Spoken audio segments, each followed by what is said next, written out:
Sportivi di Penalty, ben trovati con la nostra trasmissione dedicata interamente al calcio dilettantistico siciliano. La puntata del giovedì la potete seguire come al solito sul canale social Facebook e anche sul canale YouTube Penalty Programma Sportivo. Il giovedì dedichiamo interamente il nostro spazio al campionato di promozione e ai 6 gironi del campionato di prima categoria. Voglio anche ricordare invece che il mercoledì siamo in onda sul canale 15 del digitale terrestre di 7 Gold con la puntata dedicata interamente al campionato di Serie D e ai 2 gironi del campionato di eccellenza. Pertanto apriamo subito i battenti e lo facciamo con il campionato di promozione. Iniziamo con il girone A.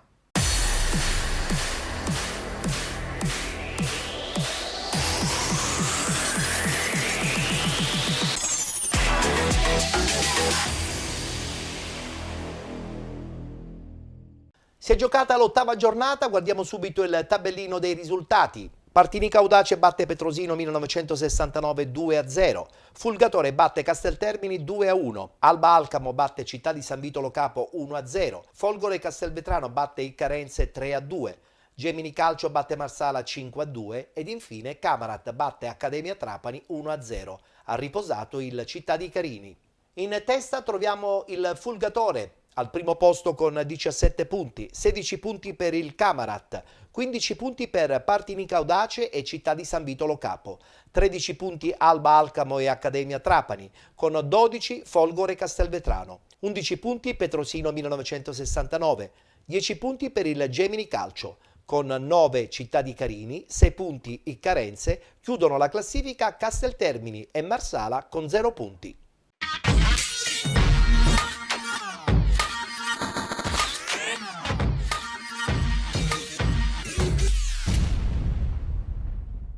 L'Alcamo vince in casa della capolista, infila il quarto successo consecutivo ed entra a pieno diritto in zona playoff. Una vittoria contraddistinta dalla personalità con cui la squadra è scesa in campo e da un'enorme intensità. Era questa la gara in cui bisognava mettere le carte in tavola e l'Alcamo, oltre a quelle, ha messo sul rettangolo di gioco anche solidissimi attributi, mostrati pure quando, al quarto d'ora della ripresa, veniva espulso Russo. Proprio in inferiorità numerica, infatti, i bianconeri hanno trovato il gol. Ma andiamo per ordine. In extremis, Cocuzza resta fuori per un disturbo alla schiena e viene sostituito da Moscato. Il primo pericolo dopo un pressing asfissiante dell'Alcamo che non consentiva ai locali di imbastire azioni e di uscire fuori dalla metà campo veniva confezionato al 16° dalla capolista con Cicala. 2 minuti dopo rispondeva D'Amato che chiamava in causa il portiere, il capitano Loiacono. Al 27° un tiro svirgolato da Messina diventava un assist per Bulades, ma Tafuri neutralizzava con un grandissimo intervento. Altri 10 minuti e Tiscione da 35 metri vedeva il numero 1 un po' fuori dai pali e sganciava un missile che colpiva la traversa. Nell'azione successiva conclusione di Gallina e grandiosa risposta del giovane portiere dell'Alcamo. Prima dell'intervallo altro bolide di Tiscione, parata di Loiacono, ma palla che per un soffio non veniva ribattuta in rete da Moscato. Nella ripresa la capolista metteva in campo il bomber Guaiana senza però sortire alcun effetto. Al 14° toccava a Bagé indirizzare un forte tiro verso la porta e un paio di minuti dopo l'episodio che avrebbe potuto mettere KO la squadra bianconera, secondo giallo per Russo e inferiorità numerica.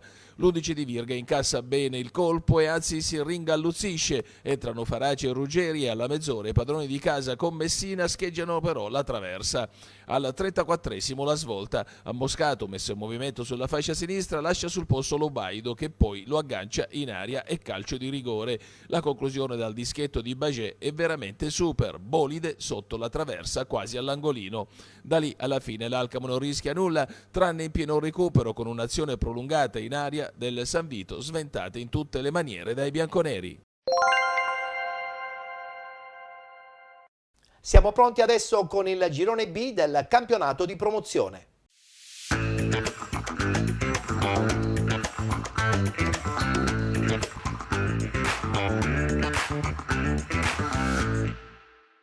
Anche qui si è giocata l'8ª giornata di andata, guardiamo subito il tabellino dei risultati. L'Ascari Cefalù batte Castelluccese 3-0, Aspra batte Pro Falcone 1-0, Città di Casteldaccia batte Città di Mistretta 2-1, Sant'Angiolese batte Gorgonia Delia 3-0, Geraci batte San Fratello 3-0, Gioiosa batte Super Giovane Castelbuono 3-1. Ha riposato Villarosa Calcio. Ha riposato il Villarosa Calcio. Conferma in testa per la squadra di Gaetano Mirto, il Geraci al primo posto con 19 punti, 14 per Gorgonia Delia, con 12 Aspra, 11 punti il Gioiosa, con 10 Super Giovane Castelbuono e Villarosa Calcio insieme alla Sant'Angiolese, con 9 punti San Fratello, 8 punti per l'Ascari Cefalù, Pro Falcone e Castelluccese. Chiudono Città di Mistretta con 7 e Città di Casteldaccio con 6.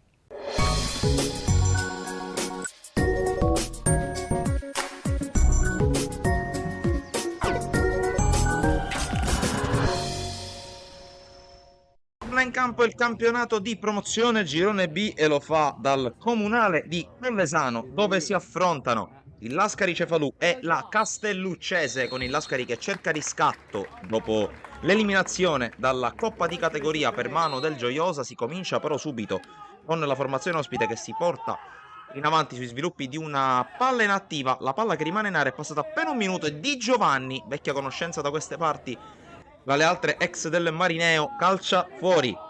Passa ancora un minuto e c'è un nuovo tentativo da parte della compagine biancorossa, con questa conclusione che si perde sopra la traversa. Ancora in attacco gli uomini in maglia biancorossa, ancora con un'azione sulla fascia di destra. La palla arriva sul secondo palo per Solaro, che non trova lo specchio della porta. Si rende poi pericoloso il Lascari Cefalù con questa prima conclusione dall'inizio della partita. La tenta portiera, la palla che però viene bloccata senza problemi dal portiere Avarello.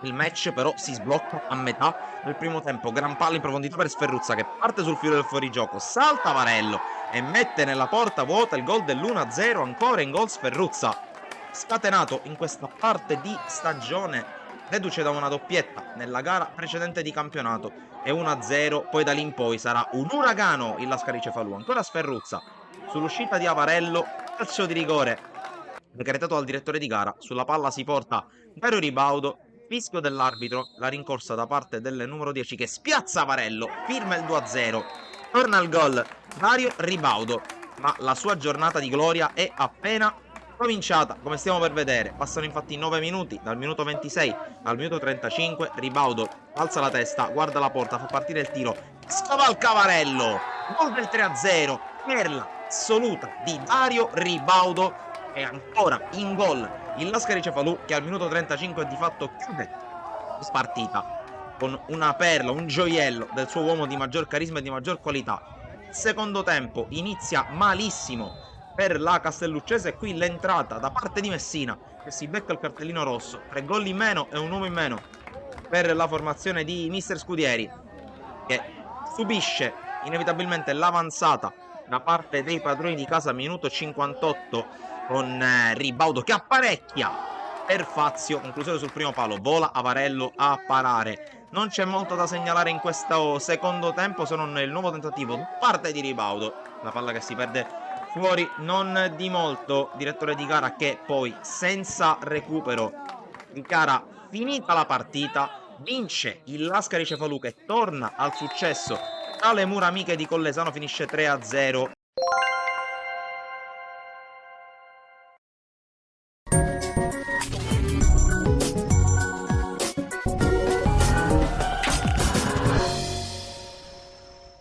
Benvenuti al Santissima Trinità di Geraci Siculo, provincia di Palermo. Geraci San Fratello, ottava giornata del girone B di promozione siciliana. Marrone se la ritrova nuovamente a suo favore, Velardi calcia con il destro sporco, pallone che rimane in area di rigore. Avanza Coco, c'è una trattenuta, pallone dietro, serio! La parata di Di Martino, sembrava entrare, in realtà no. Villar, ottimo il passaggio per Gonzales, morbido pallone verso Marrone, aspetta il rimbalzo, calcia il pallone Marrone, il gol del Geraci con Mirko Marrone. Sono 12 in 11 partite, è veramente devastante Mirko Marrone. C'è ancora il Geraci a girare il pallone, serio da fuori, sfiora il palo, stava entrando, occhio, limite, calcia serio, esce di poco anche questa. c'è Serio che batte Morbido, ne fa un altro Serio su calcio di punizione. Avanza Velardi, riesce a servirla per Marrone, pallone per Velardi in verticale, Velardi segna anche lui su azione, il ritorno al gol, c'è il triplice fischio, c'è il 3-0 del Geraci sul San Fratello.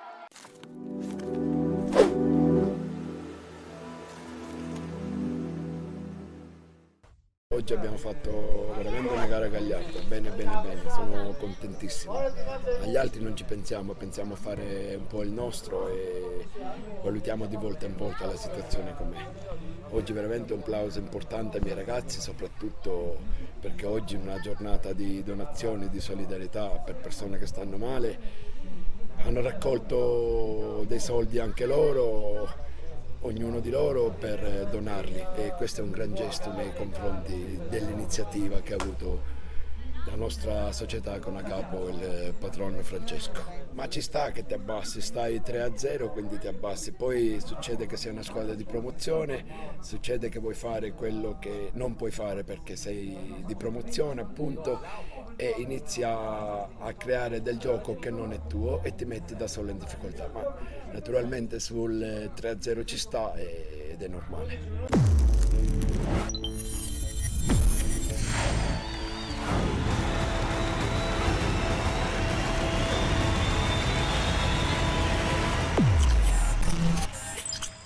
Riflettori puntati adesso al girone C, sempre del campionato di promozione.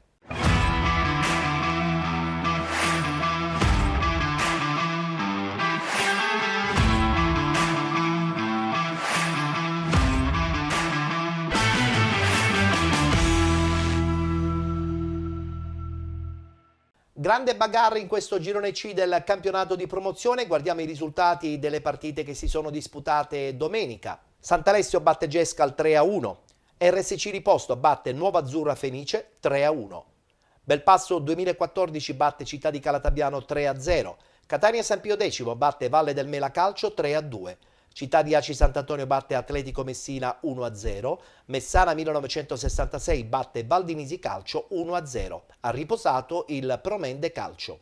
4 squadre raggruppate in 3 punti nella zona alta della classifica di questo girone C del campionato di promozione.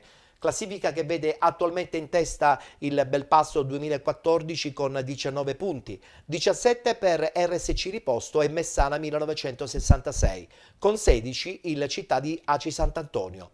11 punti Valdinisi Calcio e Catania San Pio X, 9 Promende Calcio insieme al Sant'Alessio, 7 punti per Nuova Azzurra Fenice, Città di Calatabiano, Valle del Mela Calcio. Chiudono Atletico Messina con 4 punti e la Gescal con 1 punto.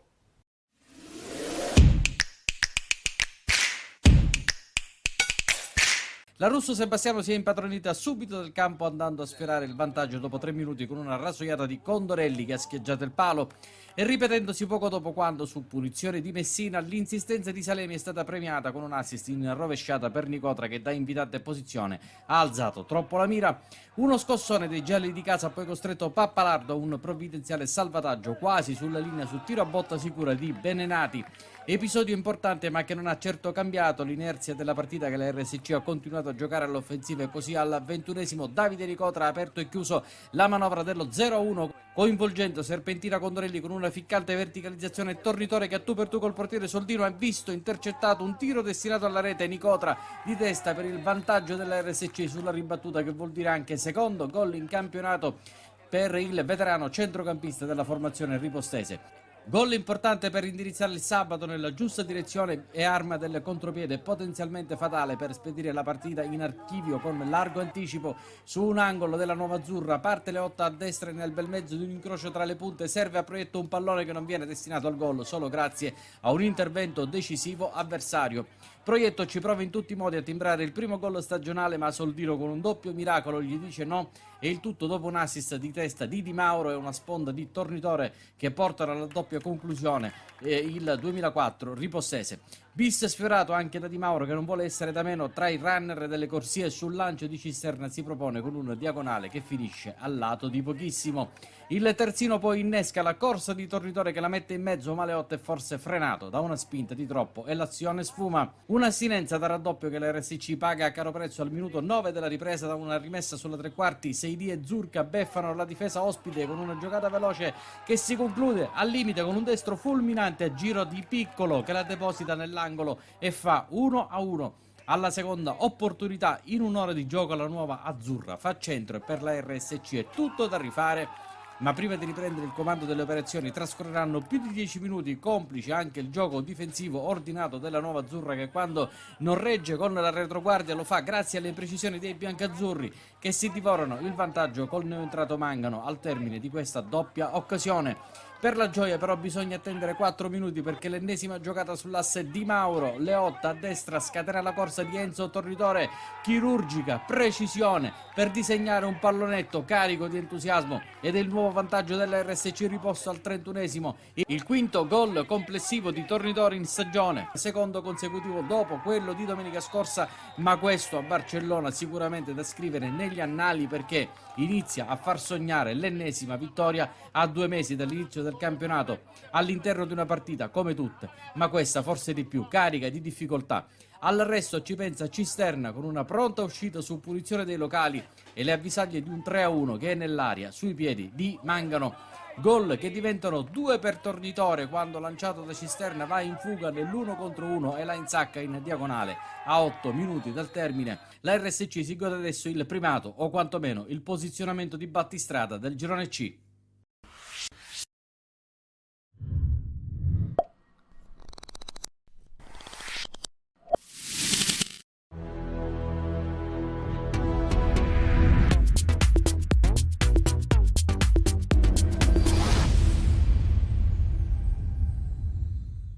Girandola di gol ed emozioni, il Catania San Pio X batte il Valle del Mela e continua la sua scalata alla zona playoff. E infatti subito la formazione ospite a provarci dopo un minuto con la botta di Venuto che si perde di poco, alta sulla traversa. Il Valle del Mela risponde subito con 2 tentativi di Sciliberto al 4° minuto che trova la pronta risposta in uscita di Caspanello e poi con Trimboli che da pochi passi manda sul fondo l'ottimo servizio di Sciliberto. Poi però il Catania San Pio torna a spingere dopo la solita conclusione di Venuto terminata di poco fuori. I biancorossi passano al minuto 32 quando Cutore con un perfetto destro dal limite mette alle spalle di Scibilia il pallone che porta in vantaggio i suoi. Per il classe 2003 si tratta della prima rete in campionato. Spinge la formazione di La Rosa che alla 41esimo la potrebbe chiudere con Divenuto e Finocchiaro, ma i loro tentativi vengono disinnescati da Scibilia. Non demorde comunque il Valle del Mela che alla 44esimo spreca il gol del pareggio con Sturniolo che davanti al portiere sciupa clamorosamente il perfetto assist di Sciliberto.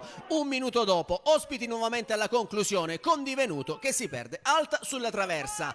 Nella ripresa però, dopo il palo colpito dai padroni di casa con Sturniolo al 50esimo, il Catania San Pio raddoppia un minuto dopo quando il tentativo di Castelli trova la sfortunata deviazione di Arrigo che manda nella propria porta il pallone che regala ai biancorossi il gol del raddoppio. Rete che galvanizza ancora di più gli ospiti che al minuto 58 sono fermati dai legni della porta difesa da Scibilia. Così dal possibile 0-3 2 minuti dopo il Valle del Mela accorcia le distanze con una gran botta di Scattareggia che da fuori fa secco Caspanello riaprendo di fatto il match e realizzando così il suo secondo centro in campionato. Ma è una gioia che dura poco per i locali costretti al minuto 76 ad incassare la rete di Finocchiaro che col destro batte Scibilia facendo così Valle del Mela 1 Catania San Pio 3 e per Finocchiaro è la prima rete in campionato. Ospiti che potrebbero mettere una pietra tombale sul match al minuto 89 ma il tentativo ravvicinato di Calarco non inquadra lo specchio della porta. Così al 91esimo è invece la squadra di casa a conquistarsi un calcio di rigore per il fallo di Nobile su Sciliberto. Sul dischetto si presenta Giordano che spiazza Caspanello fissando il punteggio sul 2-3 per Giordano, primo sigillo in campionato. Il Catania San Pio sale in classifica, quota 11 punti, aggancia in quinta posizione la Valdinisi mentre il Valle del Mela rimane a quota 7 impelagata in zona play-out.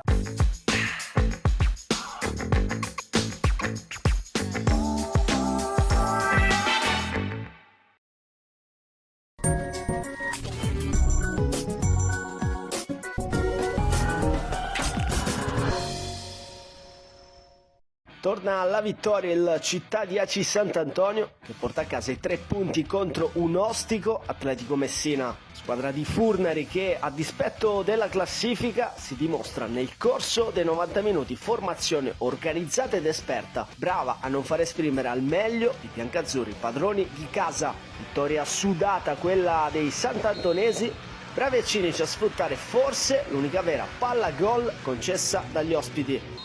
La prima chance è per l'Atletico Messina, punizione dal limite, tiro che supera la barriera ma pallone che si spegne sul fondo. Risposta dei padroni di casa a metà tempo con questa punizione di Gallo che calcia in porta, deviazione di Marraffino che però non inquadra lo specchio. Prima frazione che termina a reti bianche, 0-0 al riposo, ma nella ripresa la sblocca l'Aci Sant'Antonio, azione che parte da San Filippo, cross sul secondo palo, sponda di Sorbello, da dietro arriva poi Marraffino che di sinistro dà una carezza al palo, pallone in rete, vantaggio dei padroni di casa con Leo Marraffino che fa 1-0. Passano poi solo 2 minuti, break di Genovese, sfera sui piedi di Sorbello che arma il sinistro da fuori, spacca la traversa il numero 11 che poi si dispera ad un passo dal 2-0 l'Aci Sant'Antonio. La mezz'ora però grande chance per l'Atletico Messina, punizione dal limite battuta dalla corte, tiro insidioso che si perde fuori, si fa poi anche male calciando il centravanti messinese. L'ultima parola poi è di marca bianca-azzurra ancora con Sorbello col sinistro ma non trova la porta e sarà di fatto il frame finale di questa sfida. Arriva infatti il triplice fischio del direttore di gara. Vince l'Aci Sant'Antonio per 1-0, basta la rete di Marraffino ad inizio ripresa. Biancazzurri che tornano al successo dopo la sconfitta col Messana ed il pareggio esterno col Belpasso e torneranno in campo domenica prossima in trasferta contro la Polisportiva Sant'Alessio.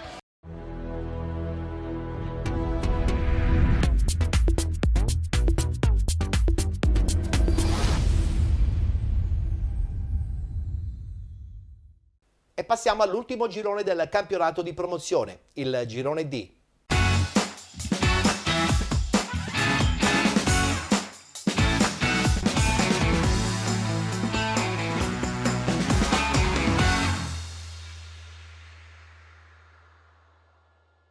Risultato a sorpresa per l'FC 2011 Mister Bianco che batte il Vittoria, un risultato che rivoluziona anche la testa della classifica. Ma guardiamo i risultati.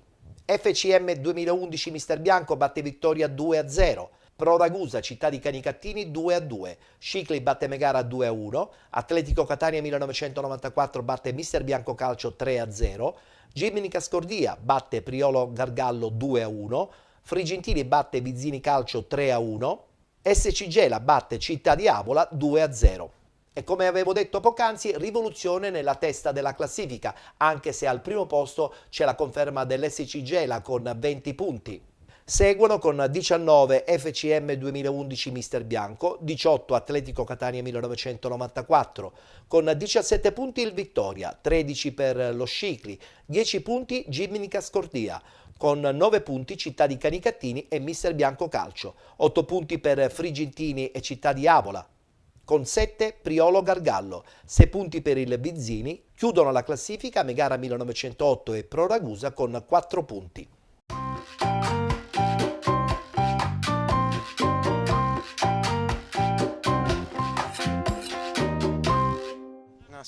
Assolutamente, diciamo che per degli impegni extracalcistici eccetera, diciamo che non è più facile tenere dei ritmi sportivamente parlando troppo impegnativi, e quindi quando ho ricevuto la chiamata di Giorgio Mirabella, di Giannunzio Andolina, è stato un piacere, perché comunque è una società veramente sana, a cui piace fare calcio e che veramente fa respirare un'area di ragusanità, e mi piace questa sfida veramente, perché è una squadra giovane, una squadra che giustamente deve trovare certezze. Aveva fatto un ottimo precampionato, io sono arrivato da pochissimo, ma ho trovato una squadra che sa giocare a calcio, che contro chiunque riesce a avere delle trame di gioco importanti, dei giovani veramente bravi, dei grandi che si mettono a disposizione, però la pecca tra virgolette di queste squadre è sempre giustamente che ci vuole un po' di coraggio. Il coraggio si trova con i risultati. Nel momento in cui arriverà la prima vittoria, fosse arrivata oggi, avremmo diciamo, come si dice, abbreviato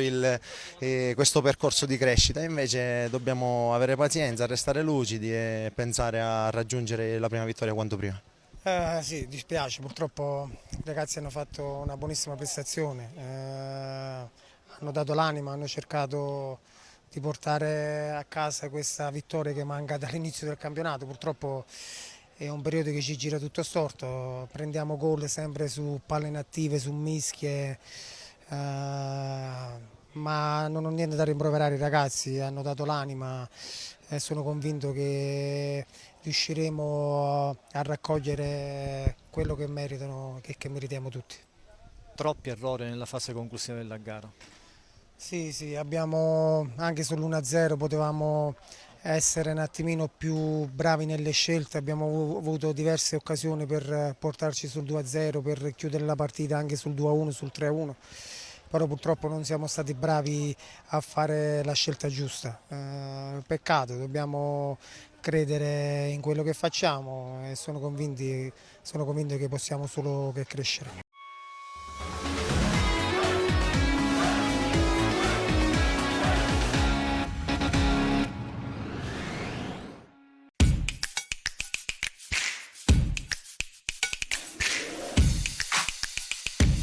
Atmosfera elettrica al comunale di Mesima. I rosso-giallo-blu applicano un forte pressing offensivo che i biancazzurri di Mr. Curro soffrono particolarmente. Arriva propizia quindi la rete del vantaggio atlantista al 17esimo, siglata da Zagati, al termine di una mischia in area mister Bianchese. Le emozioni sembrano non finire mai, infatti al 25esimo l'arbitro venuto di Messina assegna un calcio di rigore ai danni del mister Bianco. Dal dischetto si presenta Licata, che però fallisce la conclusione e stampa il pallone sul palo destro del portiere. Si conclude il primo tempo dopo una lunga fase di gestione della palla, da parte di entrambe le formazioni. Al secondo tempo l'Atletico parte col botto. Al terzo minuto della ripresa, Mongelli raddoppia sul 2-0, suonando la carica alla squadra, che continua ad amministrare la partita. I biancazzurri non riescono a imporre il loro gioco, alimentando il nervosismo in campo che si manifesta con l'espulsione di Nicotra al 20esimo della ripresa, per proteste. Nei minuti finali entrambi gli allenatori si affidano ai cambi, facendo respirare le squadre. Uno di questi si rivela fatale per la formazione mister Bianchese. L'Atletico, infatti, cala il tris grazie alla rete del subentrato Borzì al posto di De Carlo, che al 35esimo spezza ogni speranza di rimonta per la squadra di mister Curro.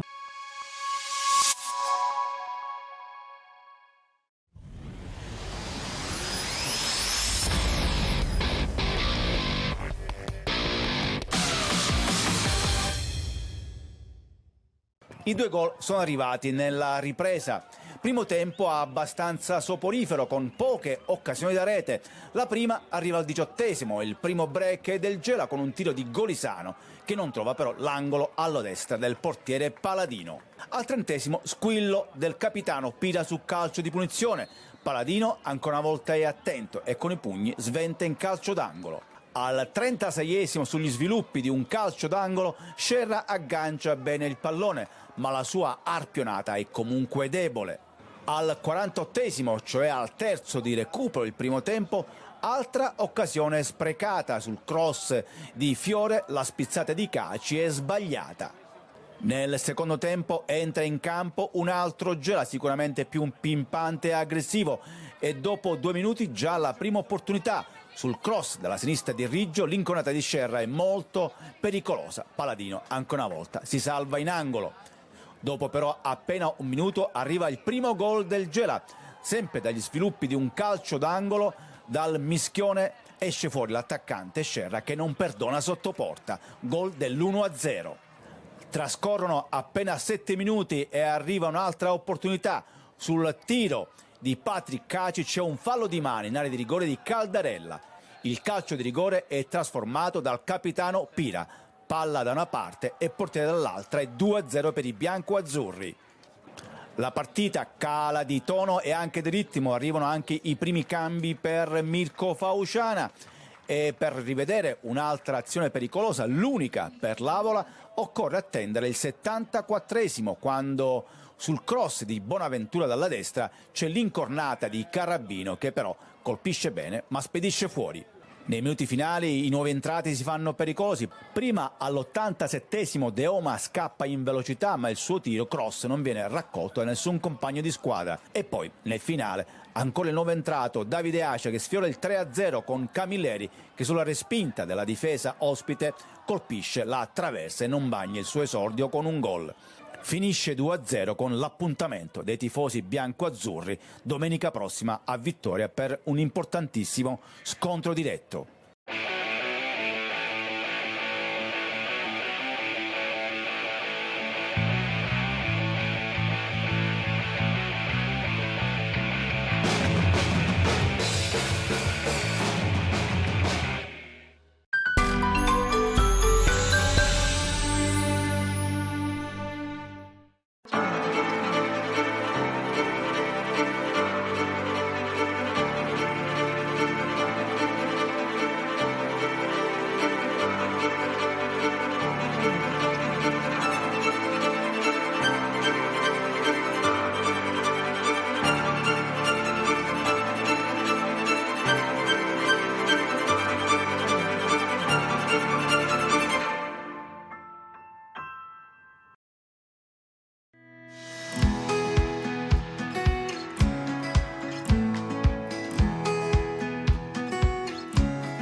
Primo appuntamento della stagione teatrale il 4, 5 e 6 novembre con la commedia Me figlia Mannichiliu di Franco Liccerdello.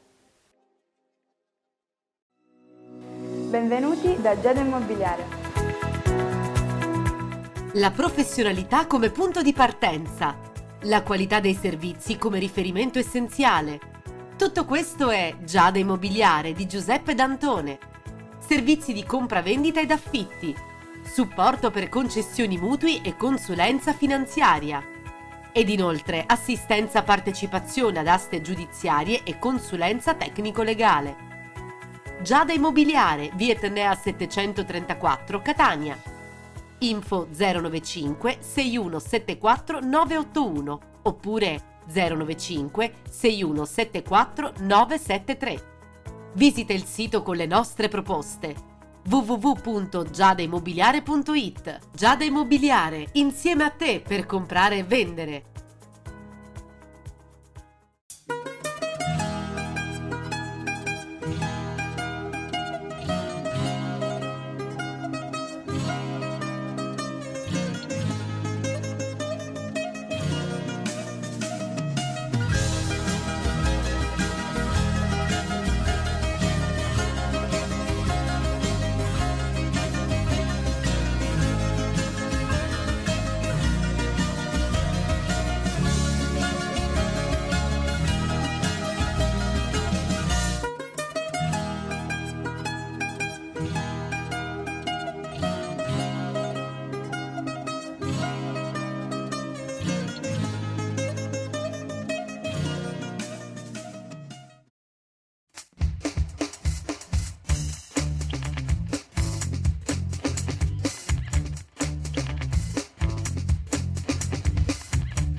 Abbiamo dunque concluso lo spazio riguardante il campionato di promozione. Adesso voltiamo pagina, parliamo del campionato di prima categoria. Subito, come al solito, i risultati, le classifiche e tante immagini della domenica appena trascorsa.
Nella sesta giornata del campionato di prima categoria, ad Aidone di fronte alla locale Don Bosco 2000 e il Nicosia di Mister Picone.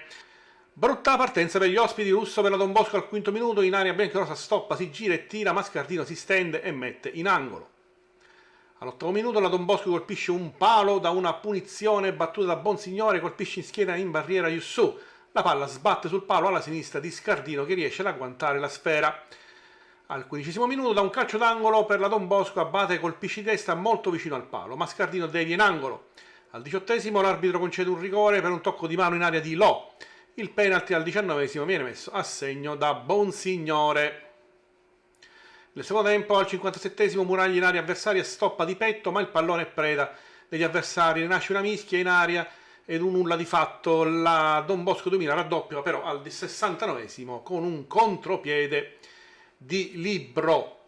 Il Nicosia, per un'espulsione di Papalò, è rimasto in 10 dal quarto minuto del secondo tempo. È stata una partita spezzettata, troppe interruzioni, soprattutto nel secondo tempo. Brutto match da parte del biancorossa. La squadra di Nicosia con questa seconda sconfitta in campionato rimane ferma a 10 punti e scende al sesto posto in classifica. Prossimo match ancora fuori casa, è sempre un derby con l'avversario la Branciforti di Leonforte, attualmente nona con 6 punti.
Un successo pesantissimo per i gialloverdi di Nino Torre, che infliggono inoltre la prima sconfitta ai ragazzi di Vicario, che erano reduci da 5 vittorie su altrettante partite giocate.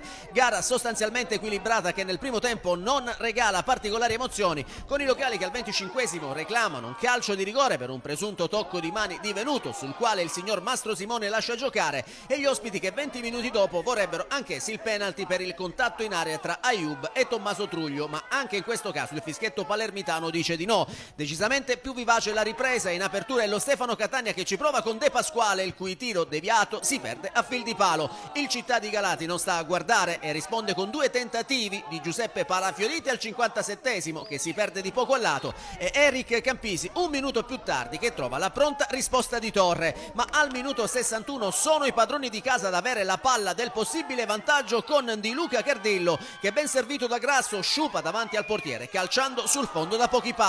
Gli ospiti non sono da meno e sul ribaltamento di fronte è ancora Eric Campisi ad impegnare col destro l'estremo giallo-verde. Nel finale però lo Stefano Catania torna a spingere e al 75esimo è Orlando ad avere la palla del vantaggio, ma da posizione vantaggiosa non c'entra lo specchio della porta. Poi al minuto 80 l'episodio che cambia la partita, con il signor Mastro Simone che mostra il rosso diretto a Giuseppe Truglio per l'intervento sulla macchia, con il Città di Galati costretto a giocare gli ultimi 10 minuti di gara più recupero in 10 uomini. Lo Stefano Catania tenta subito di approfittarne e, dopo la punizione calciata da De Pasquale, controllata senza particolari problemi da De Francesco, i gialloverdi al minuto 92 si vedono assegnato dal fischietto di Palermo il calcio di rigore per l'intervento di Matteo Serio su Wissam. Dagli 11 metri De Pasquale non sbaglia, facendo così Stefano Catania 1, Città di Galati 0, e gol che fa esplodere di gioia i tifosi di Mazzarrà. Per De Pasquale invece è la terza rete in campionato. Con questo successo lo Stefano Catania scavalca in classifica proprio il Città di Galati e vola solitario in testa al campionato con 16 punti, mentre gli ospiti scivolano in seconda posizione e rimangono fermi a quota 15.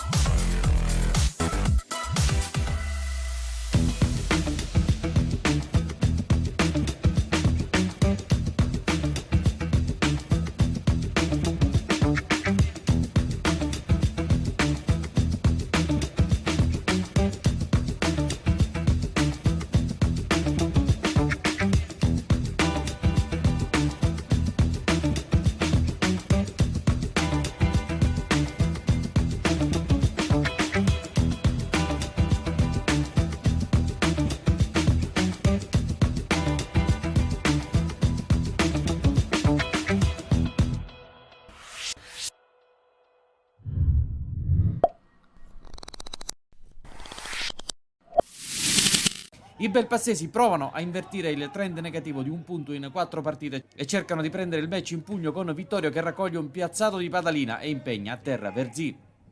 Poi Padalina ci prova direttamente dal limite, manda di poco alto, mentre a metà primo tempo è Vittorio a intercettare sul primo palo un tiro dalla bandierina e spedire il pallone non molto lontano dalla trasversale. L'Atletico Biancavilla, sornione ma ordinato, va vicinissimo al centro con un diagonale molto pericoloso di una delle sue bandiere, Salvo Nicolosi, e per i rossoverdi inizia a suonare un campanello d'allarme che di questi tempi scatta spesso con una certa frequenza e sempre nei momenti meno attesi. E alla gran bordata di Di Paola, servito da un assist del duo Branchina-Nicolosi e lesto a liquidarsi mezza difesa, serve la risposta del miglior genovese per evitare una capitolazione alla mezz'ora del primo tempo.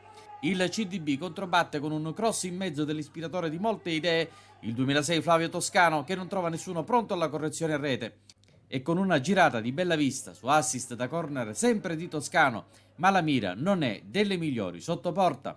All'arrivo del duplice fischio, Atletico ancora pericoloso con un colpo di testa di Branchina, ma le reti rimangono inviolate e si va al riposo sullo 0-0 al Nuccio Marino nel segno dell'equilibrio e dell'incertezza. Più biancavillesi ospiti a inizio ripresa e primo pericolo che giunge da una fascia sinistra belpassese in evidenti segni di difficoltà. A Branchina non resta che rammaricarsi per questa chance a vuoto, ma il riscatto è immediato e con un'azione quasi in fotocopia, tranne il tiro che nella circostanza è a mezza altezza, l'esterno d'attacco atletista sblocca la partita quando sono passati 8 minuti dal rientro in campo. Al Nuccio Marino il Città di Belpasso capitola ancora e per salvarsi dalla quarta sconfitta stagionale serviranno a questo punto 35 minuti di cuore e arrembaggio. Subito forze fresche in campo, entra Lavenia che guizza a destra e trova il giovane Borzì per un cross alto spento in uscita da Verzì. In campo c'è anche Sebbi Sciacca, ma è in ritardo sulla punizione di Padalina per poi giocare di sponda su angolo di Toscano e depositare sui piedi di Sferrazzo la prima vera palla gol della ripresa per i rossoverdi. Pallone beffardamente appena sotto l'incrocio e niente pareggio. Ospiti sempre più Branchina dipendenti, ma il CDB strizza l'occhio agli spazi lasciati per un possibile bis personale e di squadra. Genovese salva tutto in una circostanza. La mira con l'aiuto della debendata lasciano in vita i locali nella seconda circostanza e ancora il portiere belpassese dice no, lasciando le speranze accese ai suoi, stavolta non per un intervento su Branchina ma su Sant'Angelo. Ferruccio dalla mezz'ora della ripresa si affida a Chiseri e all'ultimo arrivato, l'esperto centrocampista Marco Catania, ma la sostanza non cambia nel risultato pur con la grande volontà offensiva. Punizione appunto di Catania, Di Sano di testa prolunga per Mattia Lupo che non carica il tiro grazie a un pronto intervento avversario. Stessa sorte per Lavenia che viene fermato sul secondo palo al momento del tiro. Esulta l'Atletico Biancavilla che passa 1-0 in casa di un Città di Belpasso ancora in attesa di identità.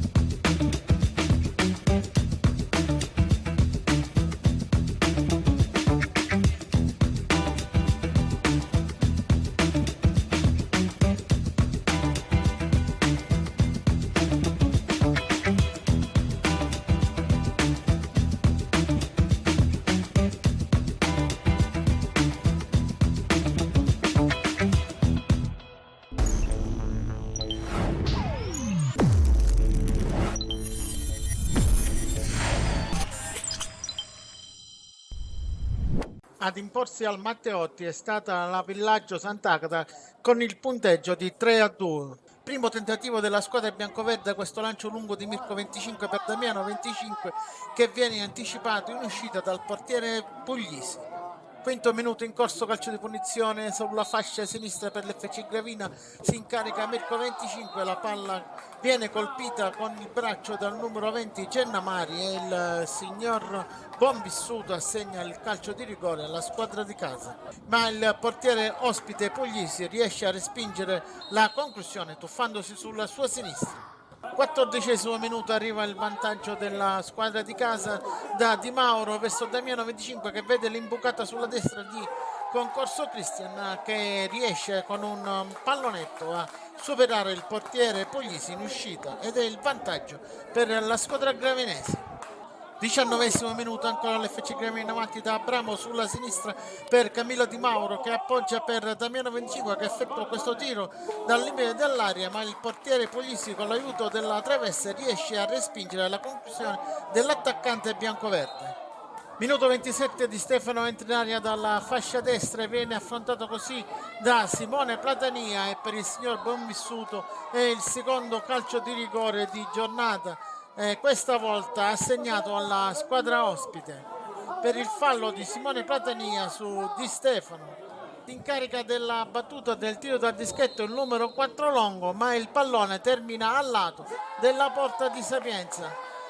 37° minuto in corso, calcio di punizione sulla tre quarti per l'FC Gravina. Maurizio Berami mette al centro area questo pallone colpito di testa da Simone Platania, la palla termina di poco al lato della porta ospite. 9° minuto, calcio d'angolo per la squadra ospite, la palla respinta dalla difesa biancoverde termina al limite dell'area fra i piedi di Imbrogiano che effettua questo tiro su cui Sapienza compie un ottimo intervento. Minuto 11, nasce l'azione che porta al secondo calcio di rigore per la squadra ospite al limite dell'area. Calì serve Campisi, il numero 11 entra in area di rigore, effettua questo tiro in diagonale che diventa un assist per il numero 9 Di Stefano, su cui interviene Simone Platania secondo il signor Bonvissuto in modo falloso, e oltre al calcio di rigore assegnato c'è anche l'espulsione per il numero 3 biancoverde.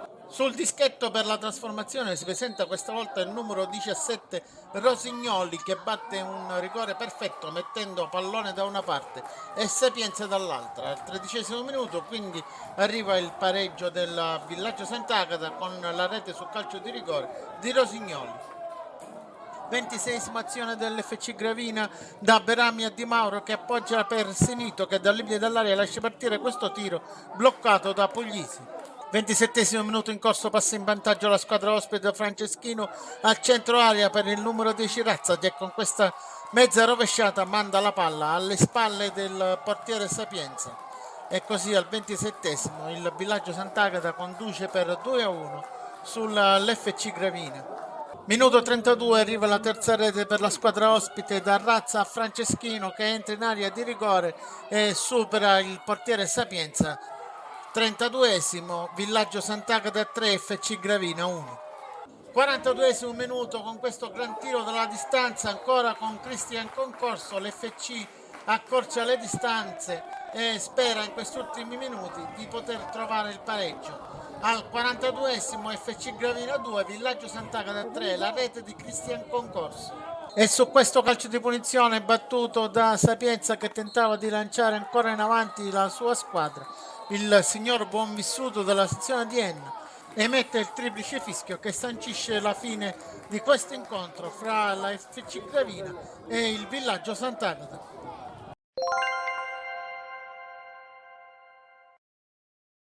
Si conclude qui lo spazio del giovedì nella versione on demand di Penalty che potete seguire sulla pagina Facebook Penalty e anche sul canale YouTube Penalty Programma Sportivo. Noi per quanto ci riguarda ci vedremo mercoledì come al solito alle 13 per parlare del campionato di Serie D e dei 2 gironi del campionato di eccellenza sul canale 15 del digitale terrestre di 7 Gold. Con la promozione e la prima categoria, appuntamento a giovedì prossimo, tutto in versione on demand.